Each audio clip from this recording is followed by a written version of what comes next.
warahmatullahi wabarakatuh. Waalaikumsalam warahmatullahi wabarakatuh. Bismillahirrahmanirrahim. Alhamdulillahi rabbil alamin. Wassalatu wassalamu ala asyrafil anbiya'i wal mursalin, imamil muttaqin, sayyidil ghurril muhajjalin, sayyidina wa maulana Muhammadin wa ala alihi wa ashabihil mujahidin at-tahirin limin rahimakumullah. Kejadian dan keberadaan kita dalam kehidupan di dunia ini merupakan kejadian dan keberadaan yang terima jadi atau terima beres. Artinya tidak seorang pun di antara kita yang dahulunya pernah mesen untuk punya potongan seperti yang sekarang ini, punya warna kulit seperti yang sekarang ini, punya bahasa seperti yang sekarang ini. Seluruhnya kita terima jadi. Oleh karena kita terima jadi, maka Allah tidak menilai manusia dari rupa dan potongannya, tidak juga dari harta bendanya. Bersabda Nabi kita, innallaha la yanzuru ila suwarikum wa amwalikum walakin yanzuru ila qulubikum wa a'malikum. Sesungguhnya Allah subhanahu wa ta'ala tidak melihat potonganmu, tidak melihat harta bendamu, tetapi yang dilihat dan dinilai oleh Allah subhanahu wa ta'ala tidak lain adalah hati dan amal perbuatanmu.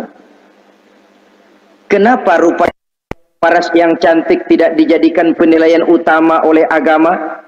Pertama, karena yang namanya cantik adalah relatif, tergantung siapa yang memandang. Yang menurut saya cantik, menurut saudara belum tentu cantik.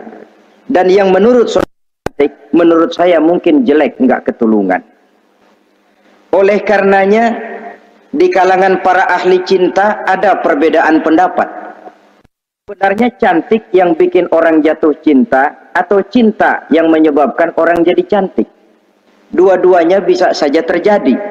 Mungkin karena cantik orang lalu jatuh cinta, mungkin sudah kadong cinta biar gempor cantik juga. Tapi yang jelas cantik adalah relatif. Yang kedua, cantik itu temporer, berubah oleh pergeseran masa dan pertukaran waktu. Tidak ada orang makin ke ujung makin cantik. Sekarang dia sedang sweet 17-an, umur 17-an, of course cantik bukan alang kepala. Seluruh yang ada dalam dirinya menjadi syair di kalangan para remaja. Rambutnya katanya ikal berderai, pipinya bakpao dilayang, lalu janggutnya katanya macam lebah bergantung, alisnya macam semut beriring. Kalau dia senyum orang pada lemes. Itu sekarang 2, 30, 40 tahun yang akan datang, kalau dia senyum mungkin orang lari semua. Cantik itu temporer. Dan yang ketiga, di atas langit masih ada langit lagi. Di atas yang kita anggap cantik, rupanya masih ada yang lebih cantik lagi. Oleh karena itu, penilaian inti dari agama bukan soal potongan, bukan soal harta benda, tapi hati dan amal perbuatan. Alangkah lebih idealnya lagi kalau hati yang baik dan perbuatan yang baik berada pada rupa yang elok juga. Inilah yang dinamakan kecantikan zahir dan batin. Dan ini yang dimiliki oleh Nabi Allah Yusuf alaihi salam yang akan kita bicarakan pada pertemuan kita kali ini. Pantas kalau pada saat kita berdiri di muka cermin, disunahkan kita membaca doa seperti yang diajarkan Nabi, Allahumma kama hassanta khalqi fahassin khuluqi. Ya Allah, sebagaimana telah engkau baguskan rupaku, baguskan juga kiranya akhlak dan budi pekertiku. Supaya kecantikan zahir diiringi dengan kecantikan batin. So apa gunanya zahir yang cantik kalau batinnya berbahaya? Itu yang orang bilang, apa guna katanya berkain batik kalau tidak dengan kebaya? Apa guna berparas cantik kalau melulu bawa bahaya? Saudara-saudara yang saya hormati, Nabi Yusuf alaihi salam diberikan oleh Allah ketampanan zahir dan batin. Artinya zahirnya beliau memang tampan, batinnya pun memang beliau adalah baik. Dan inilah kebaikan yang berlipat ganda. Kadang-kadang ada orang yang tampangnya sederhana saja tapi batinnya baik, itu lebih baik ketimbang yang zahir dan penampilannya baik tapi batinnya rusak. Maka kebaikan yang dianugerahkan Allah dalam kehidupan ini sesungguhnya bukan untuk to show only, bukan cuma untuk sekedar dipamerkan jadi kebanggaan macam kontes ratu-ratuan yang manfaatnya hampir tidak ada. Kecantikan untuk disyukuri, kecantikan untuk digunakan kepada hal-hal yang bermanfaat sesuai dengan perintah dari yang memberikan kecantikan itu. Saudara-saudara yang saya hormati, Nabi Yusuf alaihi salam seorang nabi yang oleh Allah diberikan kecantikan zahir dan juga kecantikan batin. Beliau adalah putra dari Nabi Yakub, dari Nabi Ishak, dan dari Nabi Ibrahim alaihi salam. Artinya ayah beliau bernama Nabi Yakub, kakeknya adalah Nabi Ishak, dan datuknya adalah Nabi Ibrahim alaihi salam. Ia bersaudara sebanyak 11 orang. Dari orang saudaranya ini hanya satu yang seibu sebapak, yaitu Benyamin. Sedangkan yang lain adalah saudara dari lain ibu. Nah, sejak kecil Nabi Yusuf ini sudah memperlihatkan tanda-tanda bahwa di kelak kemudian hari dia akan tumbuh menjadi seorang besar. Sebab itu wajar kalau ayahnya memberikan perlakuan yang agak istimewa kepada Nabi Yusuf. Dan ini tentu memancing sifat iri dari saudara-saudaranya yang lain. Apalagi pada satu malam Nabi Yusuf di kala remaja itu pernah mimpi. Mimpi ini beliau ceritakan kepada ayahnya. Kata beliau, "Ya abati, inni ra'aitu ahada asyara kawkaba wasyamsa wal qamara ra'aituhum li sajidin." Jadi satu hari Nabi Yusuf cerita kepada ayahnya, "Ayah, saya mimpi." Mimpi apa Yusuf? "Saya melihat dalam tidur saya ada 11 bintang, lalu matahari dan bulan. Saya lihat seluruhnya sujud kepada saya." Ayahnya mendengar mimpi ini mengerti takwil, lalu pesan kepada Nabi Yusuf, "Yusuf, mimpi ini jangan kau ceritakan kepada saudara-saudaramu. Mereka sudah punya pandangan yang tidak baik kepada dirimu. Kalau ini kau ceritakan, mungkin akan membahayakan bagi dirimu."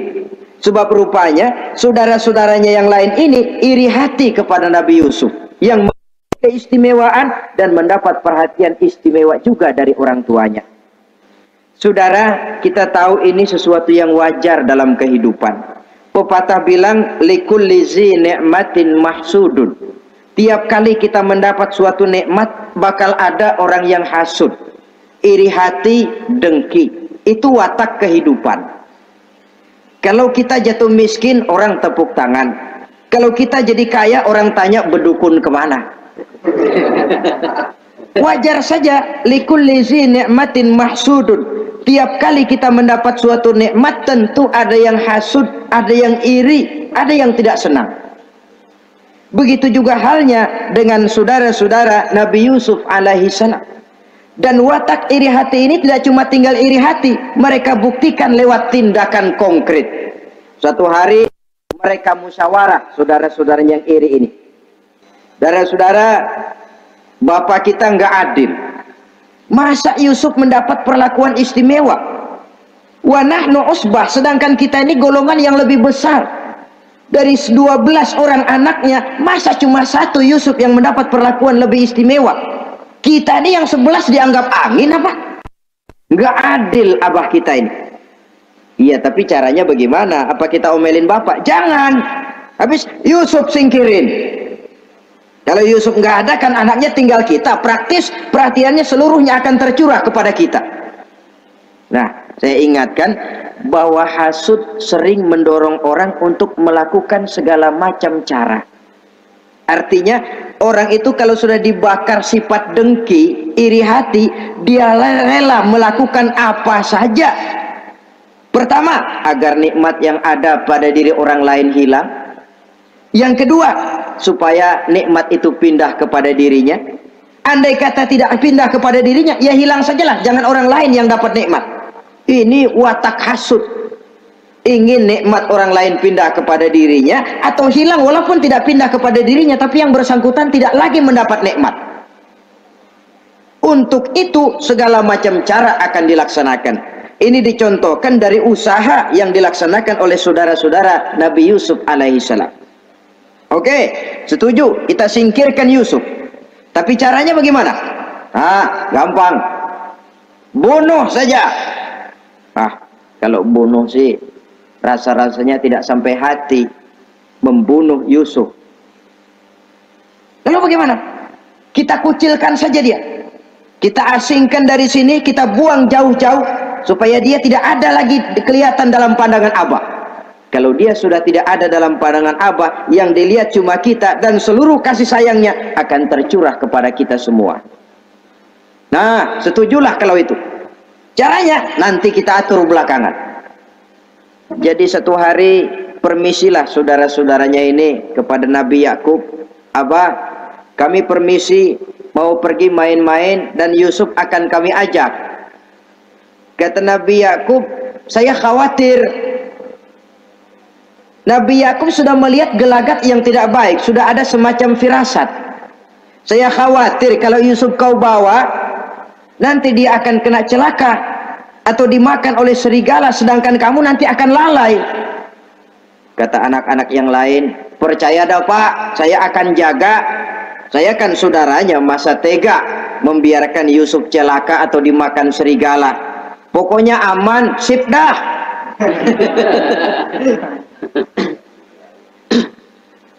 Akhirnya Nabi Yakub mengizinkan. Pergilah 12 bersaudara ini pergi bermain-main. Mula-mula berkejar-kejaran, Yusuf ikut main kejar-kejaran. Lantas buka baju, Yusuf ikut buka baju. Sampai ketika tiba di tepian sebuah sumur tua, rencana yang sudah disepakati itu dilaksanakan. Nabi Yusuf diangkat beramai-ramai, digotong, lalu dimasukkan, diceburkan ke dalam sumur mati itu. Kemudian baju Nabi Yusuf itu mereka basahi dengan darah kambing. Setelah itu mereka pun pulang menemui Nabi Yakub alaihi salam dengan rasa sedih yang dibikin-bikin. Ini penyakit hasud. Jadi kalau orang hasud kepada kita, begitu kita mendapat kesulitan, dia datang dengan air mata buaya. Belagak sedih, belagak ikut berduka cita, padahal sih hatinya sorak. Padahal batinnya girang bukan main. Pak, saya ikut berduka cita, Pak, saya ikut sedih. Padahal hatinya biar mampus loh. Ini yang dilakukan oleh saudara-saudara Nabi Yusuf. Mereka datang dengan air mata berurai, nangis, Abah, ketika kami sedang main-main, Abah, kami lupa, kami tinggalkan Yusuf sendirian. Ketika kami balik, kami cuma mendapati bajunya sudah berlumur darah. Barangkali saudara kami Yusuf dimakan oleh serigala. Nabi Yakub tercenung. Ternyata firasatnya adalah benar. Baju Nabi Yusuf itu yang berlumur darah kambing, buatan saudara-saudaranya yang hasud tadi, diciumi dan dipeluk oleh Nabi Yakub. Kepedihan seorang ayah yang ditinggalkan oleh anak tercintanya. Saudara, adapun Nabi Yusuf alaihi salam tercebur di sumur mati itu. Sampai pada satu hari ada khalifah, ada kafilah niaga dari negeri Madian hendak menuju ke negeri Mesir, lewat di tempat itu. Ketika salah seorang mereka bernama Malik bin Dho'ar hendak mengambil air, timba diturunkan ke dalam sumur. Begitu diangkat, ini air kok berat amat. Makin diangkat, makin berat, sampai di atas bukan air, orang isinya. Ada orang di ember. Dia lihat rupanya sangat tampan, elok, cantik. Ini barangkali anak bangsawan ini. Parasnya begini cantik, begini tampan. Ini kalau dijual di Mesir nanti tentu harganya mahal nih. Order nih, objek. Maka dibawalah Yusuf ini ke negeri Mesir. Setibanya di sana diperjualbelikan sebagai budak belian. Nah, nasib baik rupanya Yusuf ini ketika terjadi pelelangan dibeli oleh seorang pembesar istana, seorang menteri yang bernama Kitfir. Kitfir melihat, ini cantik anak remaja ini, tampangnya elok, parasnya indah, kelihatannya budi pekertinya pun halus. Kita ambil saja ini, kata Kitfir kepada istrinya Zulaikha. Kita angkat dia jadi anak, siapa tahu nanti dia memberikan manfaat yang besar bagi kita. Baiklah, baiklah. Dan sejak saat itu Yusuf dipelihara di rumah Kitfir dalam istana yang tinggal bersama istrinya Zulaikha. Menurut satu riwayat 10 tahun lamanya Nabi Yusuf tinggal di tempat Kitfir. Dan selama 10 tahun itu tentu terjadi perkembangan baik jasmaninya maupun rohaninya. Dari anak-anak ia berubah menjadi remaja, lalu meningkat ke arah dewasa. Makin matang kedewasaannya, makin tampan dan elok parasnya, makin cantik budi pekertinya, ditempa oleh watak kenabian yang disiapkan oleh Allah Subhanahu wa ta'ala. Sehingga tidak heran ketampanan Nabi Yusuf ini lalu jadi buah bibir di kalangan istana.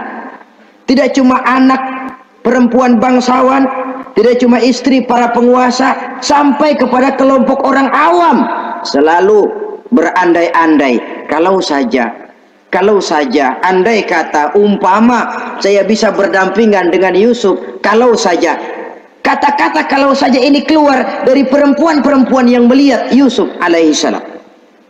Dan yang unik, kecantikan Nabi Yusuf itu, kalau dia berdampingan dengan orang yang jelek, si jelek ini ikut sedikit cantik. Biasanya kan kalau ada orang ganteng duduk berdampingan sama orang jelek, ganteng makin kelihatan kegantengannya, yang jelek makin demek. Itu biasanya. Tapi kecantikan Nabi Yusuf ini tidak mengangkat orang lain. Nah, rupanya yang tertarik kepada ketampanan Nabi Yusuf ini tidak cuma perempuan-perempuan lain, juga termasuk Siti Zulaikha, istri daripada Kitfir, yang merupakan ibu angkatnya. Kalau pada mulanya Zulaikha merawat Nabi Yusuf sejak kecil dengan harapan nanti akan membawa manfaat, setelah dilihatnya makin lama makin tampan, makin lama makin cantik, makin lama makin rupawan, berubah rupanya rasa kasih sayang seorang ibu menjadi kasih sayang seorang perempuan kepada laki-laki. Dia merindukan saat-saat di mana dia bisa mencurahkan rasa hatinya itu kepada Nabi Yusuf alaihi salam. Hampir-hampir nyaris Zulaikha ini, kalau istilah anak muda barangkali, siang jadi kenangan, malam jadi impian. Kemanapun dia pergi, bayangan Yusuf juga yang selalu menggodanya. Selalu ditunggunya saat-saat yang mungkin untuk dia bisa menyampaikan hasrat hatinya kepada Nabi Yusuf alaihi salam. Dan saat itu pun datang. Satu hari Kitfir harus menghadiri persidangan negara. Rumah besarnya lenggang, para pembantu kebetulan tidak seorang pun ada di dalam. Inilah saat yang ditunggu-tunggu oleh Zulaikha. Keluarlah ia dari kamarnya dengan pakaian yang tipis sewarna dengan warna kulitnya, sehingga pakaian dalamnya nyaris tembus. Dengan langkah yang diatur sedemikian rupa, memancing rangsangan, ia datang menghampiri Yusuf alaihi salam. Lalu dengan suara lemas memelas, ia pun memanggil Yusuf. Ada apa tuanku? Sini yang. Kalau bahasa kita. Melihat mendengar suaranya yang lain dari hari-hari biasa, apalagi melihat pakaian Zulaikha yang begitu tipis, jantung Nabi Yusuf berdetak sangat cepat, darah mengalir dengan cepat. Maklum, beliau juga manusia, laki-laki normal terlepas dari kenabiannya. Jantungnya dak dikduk. Kemari Yusuf, sini. Ada apa tuanku? Sudah lama Yusuf. Lama apa tuanku? Saya memendam rindu kepadamu Yusuf. Siang malam engkau juga yang jadi tumpuan harapan saya. Kemanapun saya pergi seakan wajahmu juga yang saya lihat Yusuf. Tidur saya jadi tak nyenyak. Makan saya tak pernah membawa kekenyangan Yusuf. Tidur yang biasanya mendatangkan semangat seolah semuanya pergi meninggalkan saya Yusuf. Hembusan sepoi pagi mengusap bunga merekah dalam taman yang biasanya membawa keindahan, semuanya telah berganti dengan keindahan wajahmu Yusuf. Sinilah sebentar, penuhi hasrat hati saya. Saya segan tuanku. Segan kenapa Yusuf? Saya tidak mau mengkhianati Tuhan saya yang telah berbuat baik kepada saya. Apakah saya juga tidak pernah berbuat baik kepadamu? Benar, Tuhan juga berbuat baik kepada saya. Tapi pantang saya mengkhianati majikan saya. Yusuf, sekarang kesempatan yang baik. Kit Pierce, suami saya, sedang menghadiri persidangan penting di negara, di istana, dan rasanya akan lama dia baru kembali. Sementara para pembantu kita tidak ada di sini. Saya malu tuanku, saya segan. Malu kepada siapa? Tidak ada yang tahu, tidak ada yang lihat. Allah. Saya takut, saya malu kepada Allah tuanku. Padahal kalau menurut ukuran hati, Quran menjelaskan walaqad hammat bihi wa hamma biha. Sebenarnya Zulaikha cinta kepada Yusuf, Yusuf pun senang kepada Zulaikha. Iblis sibuk bukan main memasang jerat, pasang besi berani biar pada nyetrum.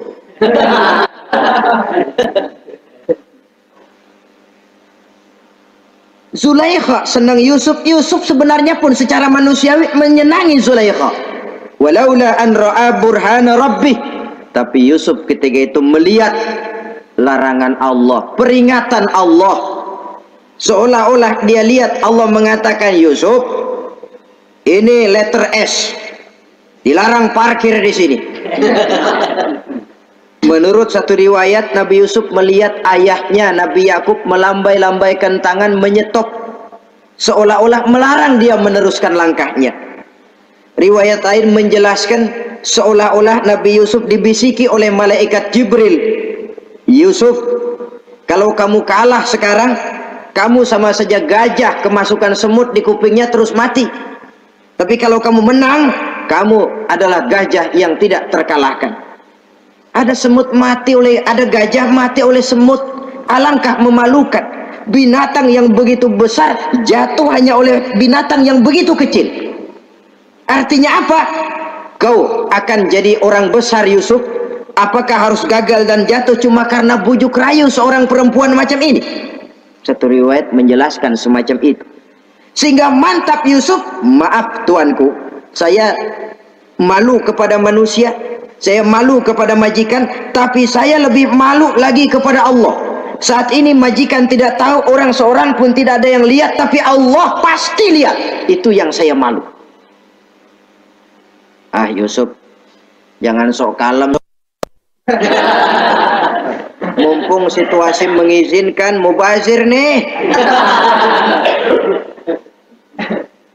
Zulaikha pun berangkat pergi ke tempat pembaringan, ke tempat tidur. lalu dengan pose yang merangsang, aduhai, melambai-lambaikan tangannya, hai danak, Yusuf sini, Yusuf kemari. Nabi Yusuf dipelihara oleh Allah. Ketika Nabi Yusuf tetap menampakkan keengganannya, Zulaikha jadi berang. Ya namanya istri pembesar ditolak oleh anak muda yang menurut penilaian dia nggak ada apa-apanya. Lu kan kecemplung di sumur, gua pungutin. Cuma sekedar segini aja nggak mau nurutin, kebangetan amat. Bukan Zulaikha kalau nggak nekat. Dia bangun dari pembaringannya, gemes, dia hampiri Yusuf. Kalau cara kita diunyeng Yusuf itu. Dipaksa Nabi Yusuf berlari ke arah pintu, ditarik bajunya dari belakang oleh Zulaikha, sobek belakang bajunya ini. Begitu baju sobek, pintu terbuka, Kitfir suami Zulaikha datang. Orang Arab bilang yumsak mablul, ketangkep basah. Ketangkep basah. Merah pada muka Zulaikha, sementara Kitfir pun matanya merah. Tapi Nabi Yusuf tenang-tenang saja. Ya wong nggak salah. Tenang-tenang saja Nabi Yusuf. Bukan tenang karena pengalaman, tenang karena memang tidak berbuat yang negatif. Kadang-kadang ada juga yang tenang tapi pengalaman. Oh, buaya itu. Sudah ketahuan kepentok, ketangkep hansip, anteng aja. Itu bukan nggak salah, badak. Nabi Yusuf tenang karena memang tidak berbuat salah apapun. Nabi Yusuf tenang karena yakin dirinya benar, sehingga mantap menghadapi kedatangan Kitfir yang sangat tiba-tiba itu. Adapun Zulaikha ketika melihat suaminya berdiri di muka pintu, cepat-cepat dia berubah siasat. Inilah salah satu kelihayan makhluk bernama perempuan. Dia pandai bersalin rupa, dia pandai bermain minyak di atas air. Melihat suaminya datang, roman mukanya pun menjadi sedih, air mata berurai membasahi pipi. Papa, katanya. Apa balasan bagi orang yang mau menistakan istri papa? Maksudmu apa, Zulaikha? Yusuf gile. Dia mencari kesempatan dalam kesempitan. Dia mau menodai kehormatan saya. Dia hendak memperkosa saya. Kata Nabi Yusuf, bukan saya, Tuan. Saya enggak. Yang benar Yusuf, enggak. Zulaikha yang memaksa saya. Betul Zulaikha, tidak, Yusuf yang memaksa saya. Sampai akhirnya salah seorang dari isi rumah itu memberikan jalan keluar. Tuan Kitfir, begini saja, sulit memang untuk dilacak kebenarannya, cuma periksa saja baju Yusuf. Kalau bajunya sobek di belakang, Yusuf benar, Zulaikha salah. Kalau baju Yusuf sobeknya di depan, Zulaikha yang benar, Yusuf yang salah. Nah, apa artinya itu? Kalau bajunya sobek di belakang kan artinya Yusuf kabur, ditarik dari belakang. Tapi kalau bajunya sobek di depan, itu artinya Zulaikha nyakar-nyakarin baju Yusuf dari depan. Lihat saja, pokoknya kalau bajunya sobek di belakang, Yusuf benar, Zulaikha salah. Kalau baju Yusuf sobek di depan, Yusuf salah, Zulaikha benar. Ketika diperiksa, dicek bajunya, betul sobek di belakang. Artinya Yusuf benar, Zulaikha yang salah. Kata Kitfir, Zulaikha, jelas sudah bagaimana kejadian yang sebenarnya. Oleh karena itu, bertaubatlah kamu kepada Allah. Dan kau Yusuf, jangan ceritakan peristiwa aib ini kepada siapapun, untuk menjaga nama baik kita bersama. Baik Tuan. Saudara-saudara kaum muslimin yang saya hormati, tapi ya bagaimana serapi-rapinya menyimpan barang busuk, toh akhirnya tercium juga.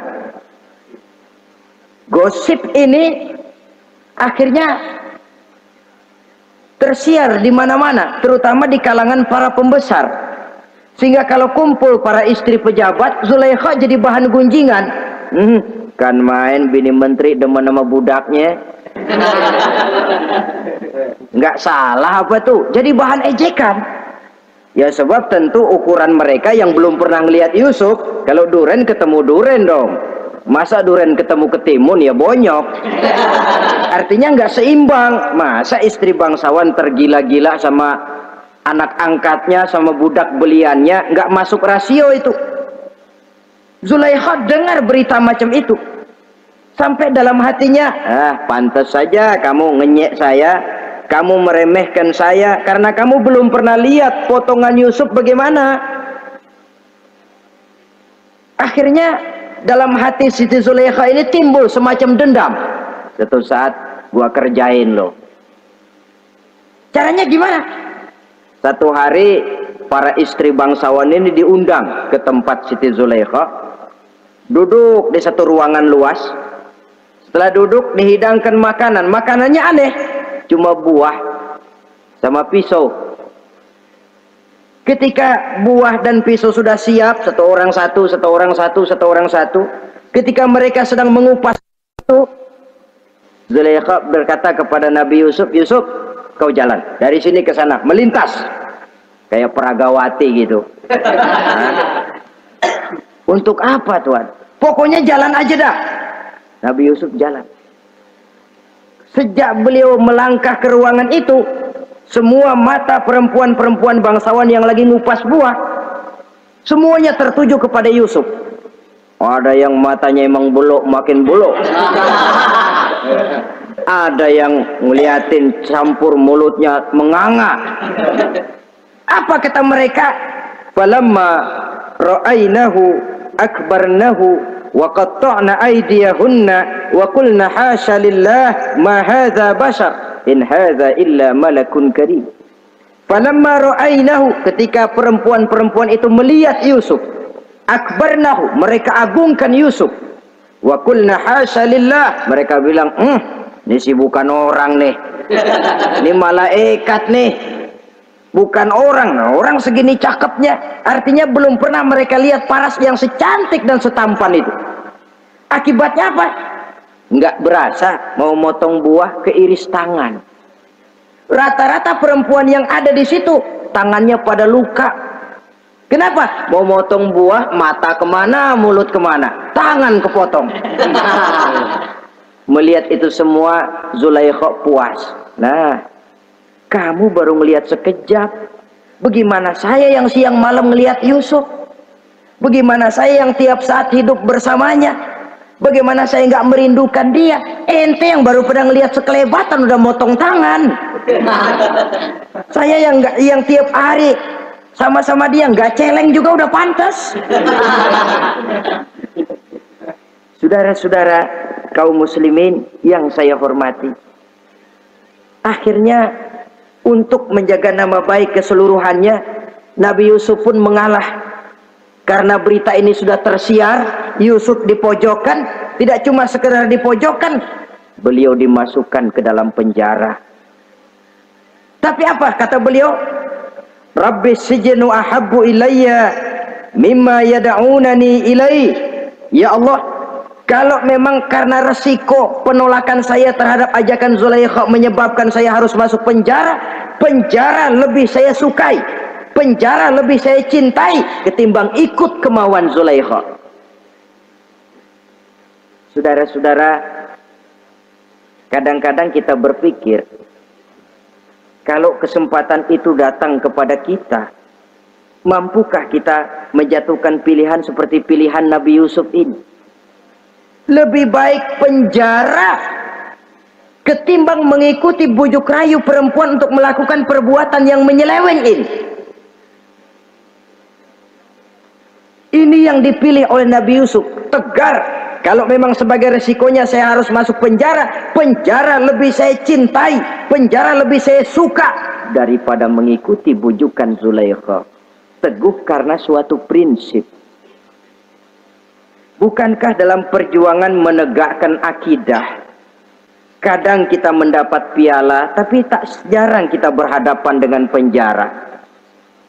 Kadang kita disanjung, kadang kita dicaci. Itu romantika perjalanan dari yang namanya perjuangan. Tapi pilihan harus ada. Ketimbang ikut bujuk rayu perempuan yang mengajak melakukan perbuatan serong, penjara lebih saya cintai.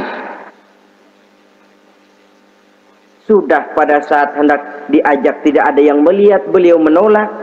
Akibat penolakannya pun masuk penjara, tapi penjara lebih menyenangkan hatinya. Ketimbang hidup merdeka, tapi jiwa terpenjara. Inilah Nabi Yusuf barangkali. Biar badan masuk penjara, asal jiwa merdeka. Kita sekarang sebaliknya. Jiwa terpenjara tidak jadi soal, asal badan merdeka. Maka jiwa kita sering dijajah. Entah dijajah harta, entah dijajah pangkat dan jabatan, entah dijajah iblis.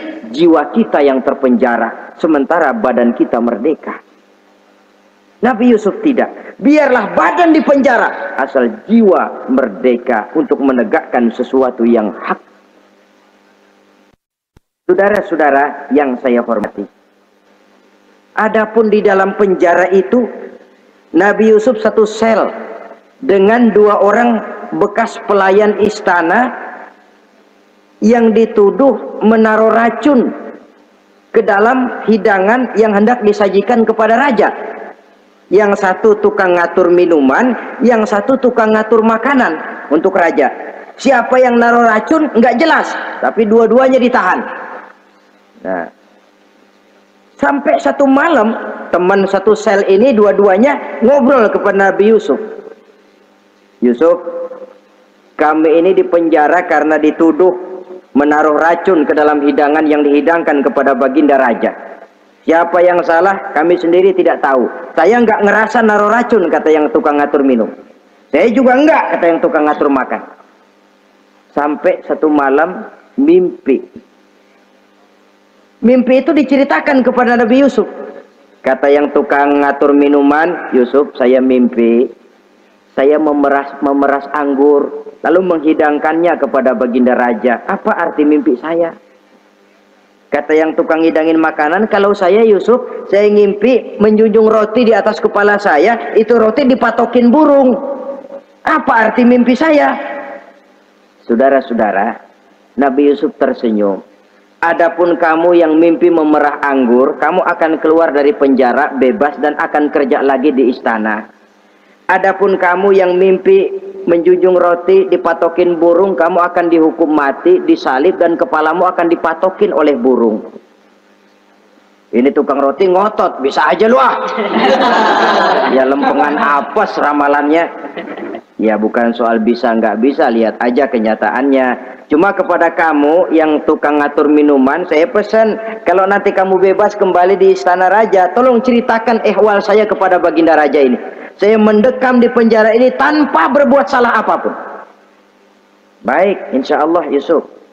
Dan ketika persidangan memutuskan seperti tepat yang diramalkan Nabi Yusuf, si tukang menghidangkan makanan dihukum mati, si tukang menghidangkan minuman kembali kerja di istana. Tapi begitu kerja, dia lupa sama pesan Nabi Yusuf. Itu biasanya watak orang memang begitu. Kalau dalam keadaan kepepet, macam-macam janjinya. Begitu keadaannya longgar, lupa sama janjinya. Sehingga ada pepatah katanya, nolongin anjing kejepit. Waktu kejepit, kaing-kaing minta ditolongin. Begitu udah rapi ditolongin, yang nulungin bisa digigit. Saudara hadirin yang saya hormati, sampai bertahun-tahun Nabi Yusuf mendekam dalam penjara. Tapi itulah yang menambah kedewasaannya. Maka orang beriman ya, yang mantap nilai imannya, tempat tidak jadi soal. Kadang-kadang dia merasakan penjara lebih indah dari alam terbuka. Banyak orang-orang beriman yang justru di penjara menghasilkan karya-karya besar.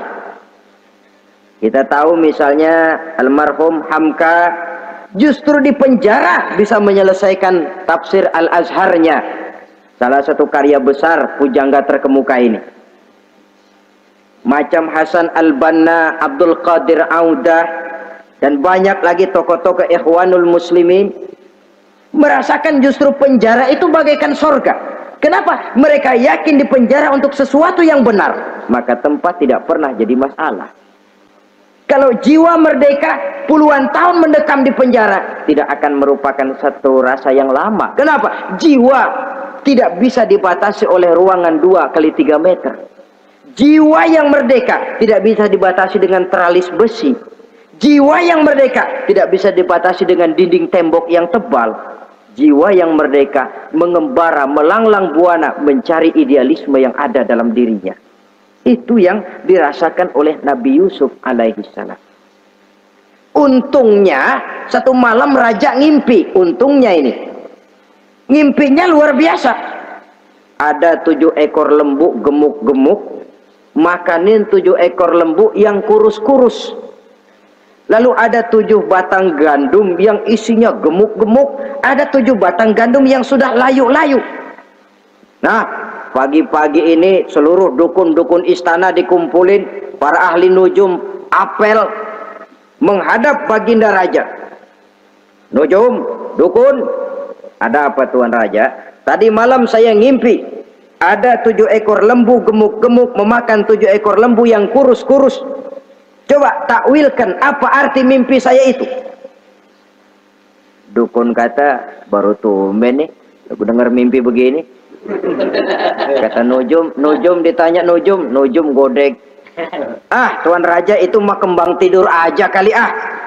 Tidak seorang pun yang mampu mentakwilkan arti mimpi baginda.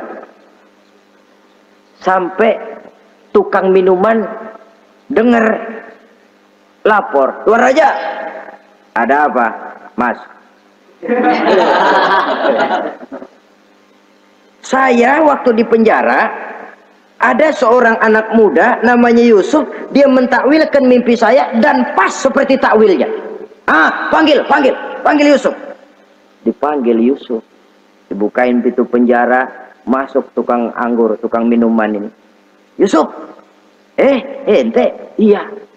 Kemana aja? Itu dia Yusuf, kelupaan. Iya, kalau kelupaan sehari 2 hari barangkali bisa ditolerir. Kelupaan bisa tahunan. Cuma begitu dengar ada mimpi, pikir tukang minuman, ah kali aja ini Yusuf bisa takwilkan, kan jasa saya nemuin Raja sama Yusuf kan, komisi lumayan. Begini Yusuf, baginda raja mimpi begini-begini, barangkali kau bisa takwilkan, kau dipanggil menghadap Tuan Raja. Berangkatlah Yusuf menghadap Tuan Raja. Sesampainya di sana, mohon maaf Tuan Raja, menurut takwil saya, arti mimpi Tuan Raja itu akan datang satu masa di mana 7 tahun lamanya negara ini subur, makmur, aman, tentram, gemah, repah, loh jenawi, toto tentrem kertora harjo. Tapi akan datang setelah itu 7 tahun lamanya di mana musim kemarau membahana, tanah menjadi kering, gagal, rakyat diancam kelaparan. Dan kita harus siap-siap untuk itu. Itu takwil mimpi Tuhan. Caranya bagaimana Yusuf mengatasi krisis kelaparan ini? Ya kita bikinlah gudang-gudang untuk menyimpan makanan. Kalau lagi panen jangan mumpung. Ingat pada satu saat kita akan paceklik. Sehingga kata orang-orang tua dulu, kalau lagi sehat ingat dong bakalan sakit. Kalau lagi kaya ingat dong bakalan miskin. Semuanya itu milik daripada kehidupan. Tidak ada orang yang ketawa terus dalam hidup. Tidak ada orang yang nangis terus. Semuanya silih berganti, datang pergi, patah tumbuh hilang berganti. Dunia hari ini bikin kita ketawa, besok dia buat kita menangis. Hari ini dibuatnya kita senyum, besok dibuatnya kita berurai air mata. Hari ini dijadikannya kita kaya, besok dijadikannya kita kere. Pantas kalau orang bilang wamal hayatud dunya, Allah mengatakan wamal hayatud dunya illa lahun wa la'ib. Hidup dunia ini cuma sandiwara. Tiap kita sekarang sedang memegang peranan. Ketika memegang peranan, ya jadi orang kaya peranan, jadi kiai peranan, jadi jenderal peranan. Sama saja dengan wayang golek. Gatot Kaca yang bertulang kawat berotot baja punya ajian Braja Musti, gagah perkasa, bisa terbang di angkasa. Hebat perkasa Gatot Kaca. Kapan? Waktu dipegang dalang. Betul apa benar? Gagahnya Gatot Kaca, sakti mandragunanya sang Gatot Kaca. Kapan itu? Waktu dipegang dalang. Begitu peranannya selesai, sama dalang dimasukin ke kotak, diem aja Gatot Kaca. Terbang kek enggak, diem aja. Begitulah kehidupan ini. Gagah kita menyandang bintang 4 di pundak. Gagah kita membawa harta yang banyak. Gagah kita membawa jabatan ini dan itu. Waktu oleh sang sutradara dimasukkan ke dalam lubang yang luasnya tidak lebih 1 kali 2 meter, nggak bekutik, nggak ada yang lawan. Jenderal yang berbintang 4 dilonjorin, dia yang lihat anteng aja. Habis peranan, sudah sampai di situ. So itu wajar. Kata Nabi Yusuf, kalau lagi panen, ingat pada suatu saat kita akan paceklik. Jangan giliran panen besar. Di daerah-daerah kita lihat sudah panen pesta pora. Bukan bersyukur kepada Allah, tapi kegembiraan itu diwujudkan dalam bentuk lain. Tontonan yang membuat lupa diri, bermabuk-mabukan.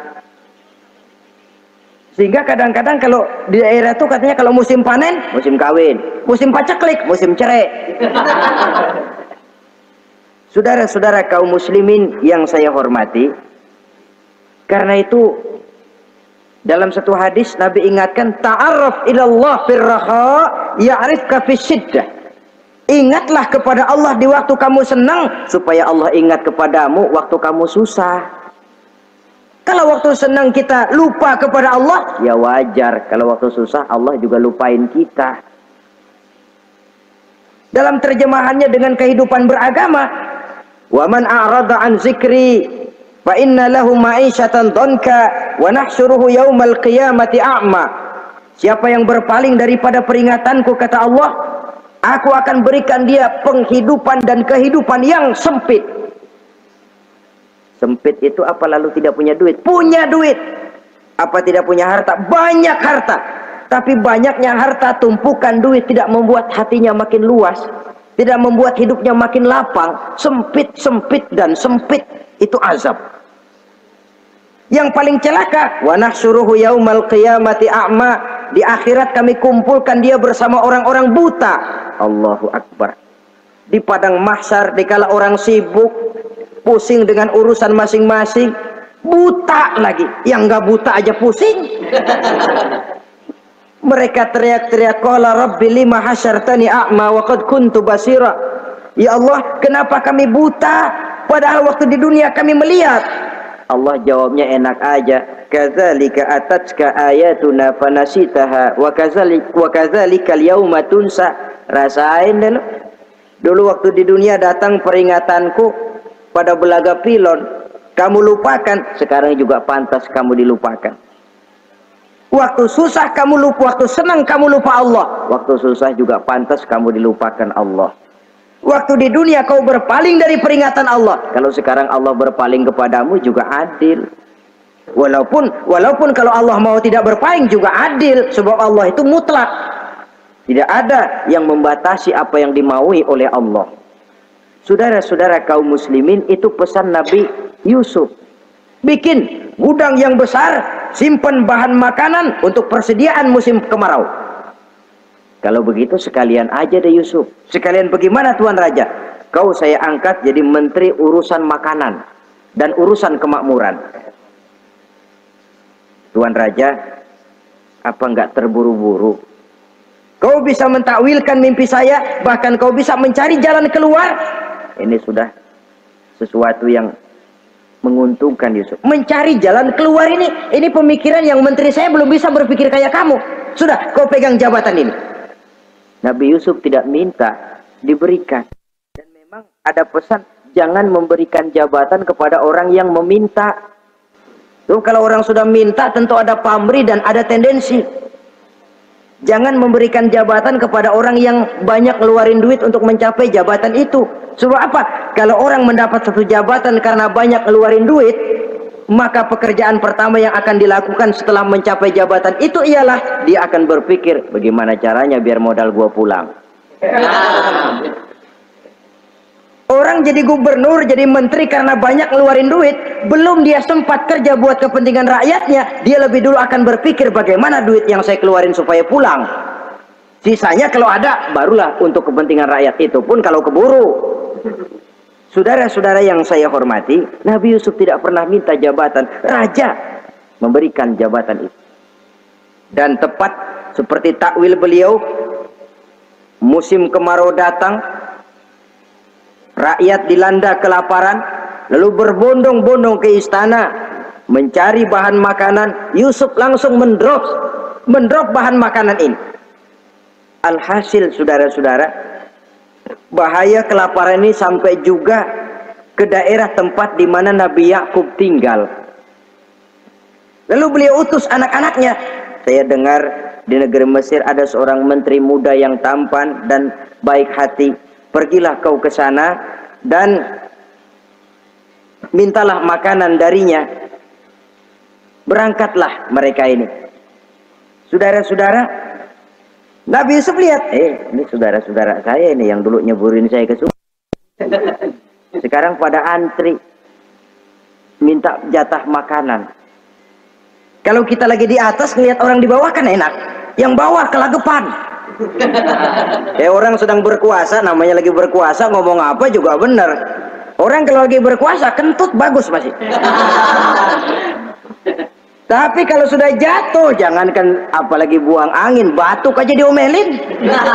Miskin batuk melulu lah. Di atas itu, posisi di atas gampang buat mob. Andai kata Nabi Yusuf waktu itu mau menteror, membalas saudara-saudaranya, kesempatan emas. Tapi memang hatinya hati yang mulia, jiwanya jiwa yang besar. Diberinya saudara-saudaranya itu makanan, tapi dia tidak memperkenalkan diri dan saudaranya pun tidak mengenali kalau itu Yusuf. Kalau kita kan yang enak, ingat nggak dulu saya diceburin ke sumur, sekarang gantian ya, ayo baris lo, gue ceburin atu-atu. Nabi Yusuf tidak, diberinya saudaranya makanan. Lalu pesan, lain kali kalau kemari lagi mau mengambil makanan, saudaramu yang namanya Benyamin bawa ke sini. Tanpa dia saya nggak mau ngasih makanan lagi. Ya sudah, pulang saudara-saudaranya ini lapor kepada Nabi Yakub. Abah, itu menteri pesan kalau kamu yang mau ngambil makanan lagi, Benyamin harus dibawa. Kalau nggak dibawa kami nggak akan dikasih makanan. Nabi Yakub curiga lagi. Dulu Yusuf hilang. Sekarang nih Benyamin ini saudara sekandung Nabi Yusuf. Kalau yang lain satu bapak lain ibu, tapi dengan Benyamin ini satu ibu satu bapak. Ini Benyamin mau digituin lagi. Bagaimana? Pokoknya Pak, yang dulu-dulu kami udah tobat dah, sekarang mah bener-bener banget dah nih. Biasanya sekali lancung ke ujian itu seumur hidup orang nggak percaya. Sampai akhirnya Benyamin pun dibawa ke sana. Saudara-saudara yang saya hormati, terjadilah pertemuan Yusuf dengan Benyamin, dan akhirnya saudara-saudaranya ini dijelaskan siapa menteri itu sebenarnya, diminta menjemput Nabi Yakub. Bertemulah Nabi Yusuf dengan ayahnya Nabi Yakub alaihi salam. Adapun Kitfir sudah lama meninggal, Zulaikha pun sudah menjadi janda. Namun dalam jandanya dia tetap merindukan Yusuf siang dan malam, didambakannya kapan saat pertemuan akan terjadi. Sampai ketika satu hari didengarnya Yusuf akan meninjau satu daerah, dia sudah diri paling depan. Ketika Yusuf lewat, dia nyindir dengan katanya, Maha suci Allah yang memuliakan orang yang takwa dan menghinakan orang yang berdosa. Merasa ada sindiran, Yusuf nengok. Zulaikha kan? Iya Yusuf. Kitfir bagaimana? Sudah meninggal. Lalu keperluanmu apa sekarang? Saya cuma memerlukan engkau Yusuf. Saudara-saudara, Nabi Yusuf akhirnya kawin dengan Zulaikha yang cantik, menawan, dan rupanya setelah kawin itulah Nabi Yusuf baru tahu bahwa Kitfir ternyata tidak bisa berfungsi sebagai suami. Dengan kata lain, puluhan tahun Zulaikha kawin dengan Kitfir tetap perawan, utuh, awet. Rupanya Kitfir liwat terus dan numpang liwat, nggak pernah mampir. Dan sejak saat itu berbahagialah Nabi Yusuf dengan Siti Zulaikha. Kita ambil hikmah dari riwayat singkat ini. Pertama, kecantikan zahir lebih penting, kecantikan batin lebih penting dari kecantikan zahir. Alangkah lebih baik lagi kalau kecantikan zahir itu berpadu dengan kecantikan batin. Karena dalam pandangan Islam, Allah tidak menilai manusia dari rupa dan harta, tetapi dari hati dan amal perbuatan. Yang kedua, bahwa ujian dan cobaan yang diterima Nabi Yusuf tetapi dihadapi dengan ketabahan, pada akhirnya menghasilkan kebahagiaan. Kebahagiaan dunia dan kebahagiaan akhirat. Inilah saja pertemuan yang singkat ini. Mudah-mudahan ada manfaatnya. Terima kasih atas segala perhatian. Mohon maaf atas segala kekurangan. Wassalamualaikum warahmatullahi wabarakatuh. Waalaikumsalam warahmatullahi wabarakatuh.